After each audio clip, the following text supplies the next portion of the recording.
દુનિયાનો પહેલો ખેડૂત કોણ હતો?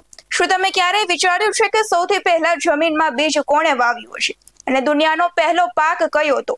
આ સવાલનો જવાબ તમને આશ્ચર્યમાં મૂકી દેશે. ઇતિહાસકારોના જણાવ્યા અનુસાર આજે આપણે જે ખેતી કરીએ છીએ તેની શરૂઆત લગભગ 12,000 વર્ષ પહેલા થઈ હતી. તે સમયે કોઈ દેશો કે સરહદો નહોતી, પરંતુ જે વિસ્તારમાં સિરિયા, ઈરાક, તુર્કી અને જોર્ડન તરીકે ઓળખાય છે ત્યાંના લોકો સૌપ્રથમ ખેતી તરફ આગળ વધ્યા હતા. ખાસ કરીને સિરિયાના અબુ હૈરુરાહ વિસ્તારમાં ખેતીના સૌથી જૂના પુરાવા મળી આવ્યા છે. તે સમયના લોકો શરૂઆતમાં શિકાર કરતા અને જંગલમાંથી ખોરાક એકત્ર કરતા હતા, પરંતુ જ્યારે દુષ્કાળ અને ખોરાકની અછત વધી ત્યારે તેમણે જંગલી અનાજના બીજ જમીનમાં વાવવાનું શરૂ કર્યું. અને જાણો સૌથી પહેલો પાક કયો હતો? ઘઉં અને જવ. હા, આજે પણ દુનિયાના સૌથી મહત્વના અનાજ ગણાતા ઘઉં અને જવ જ માનવજાત દ્વારા ઉગાડવામાં આવેલ સૌપ્રથમ પાકોમાં સામેલ હતા.